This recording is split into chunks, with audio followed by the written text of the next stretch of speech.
So what's up people and welcome to the chapter 34 discussion of Kaiju 8 号 or Monster Number 8. So chapter 34 came out a week ago, and as always I will leave a link to this chapter that's currently being shown on the publisher's official website, Manga Plus, for free to the North American audience. So if you're interested, yeah, go take a look at it. Okay, so chapter 34 was very interesting. It had quite a bit of information, and it was actually quite a busy chapter, considering that it had mostly discussions. But we learned a lot more of what's going to happen in the future. And one part of the chapter starts out with Commander Mina telling her unit that they will be disbanding, mostly because of the fact that the headquarters were destroyed, but also because of the fact that with the appearance of humanoid monster number 9 and humanoid monster number 10, things were changing with regards to understanding monsters. They were no longer the random beasts that were running around, but were much more self-aware and smart beings that seemed to have some motive towards their attacks. What they felt is that things will change in the future, and Commander Mina was telling her unit that the JDF was trying to respond to that by taking some of their gifted young recruits and training them under special tutelage. And so each one of the members in Mina's unit will be going to a different unit, and they will be receiving special training from that. Now, of course, many of the people in the unit were a little bit disappointed with that because they finally got a bonding, a brotherhood going within that group.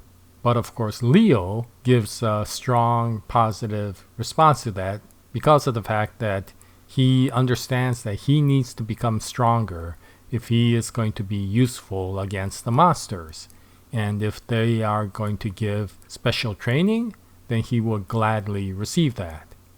Now we also have another scene where Kikoru Shinomiya is talking to her father, Commander Shinomiya of the JDF, mostly about Kafka, basically saying that Kafka, although he is monster number 8, is basically a human colleague, and she wanted to stand up for him and vouch for him, basically. Now, considering the fact that she is talking to her father and a very dominant sort of commanding figure, this wasn't an easy discussion for Shinomiya, but considering the fact that Shinomiya is one of those confident characters that stands her ground, she was going to do whatever she can to aid Kafka. And we also find out from the scene that Commander Shinomiya and his daughter, Kikoru, have a more of a commander-subordinate sort of relationship rather than a father-daughter relationship. And you could start understanding what that family is like. And one final discussion that you find out is Commander Shinomiya became a hard-ass and a very strong advocate of eliminating all the monsters because of the experience he had when he lost his wife to the monsters. And so he has a personal reason for being so strong against these monsters. And considering that Kafka is monster number 8, this implied that he was not going to be lenient on Kafka. And one other thing that we find from this interaction is that when they took an X-ray of Kafka, they found out that instead of a heart, he had a monster core. And so we're starting to understand now that Kafka is not really a symbiote with that small monster, but it seems like the small monster went into his body and metamorphosized it to a monster entity.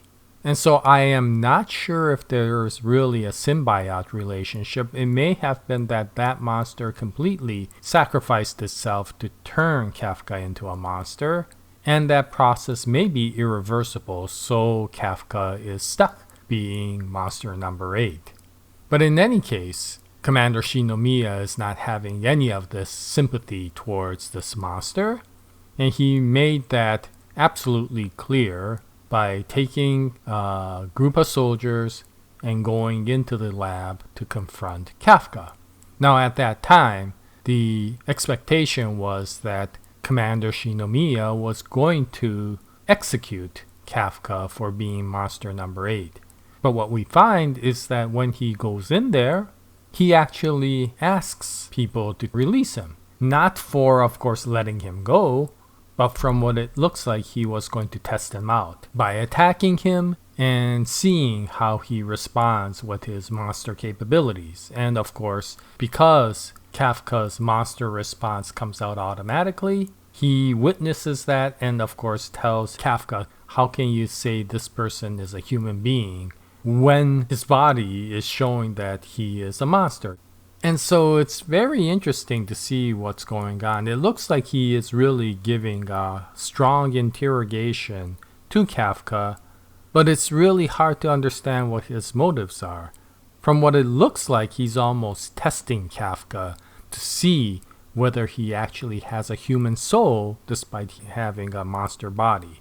I got a feeling in the next chapter there may be some testing that goes on, not really in terms of experimentation, but in terms of challenges that Commander Shinomiya will immediately put against Kafka. And depending upon his response, he will determine whether he is really truly a monster or a human with a monster body.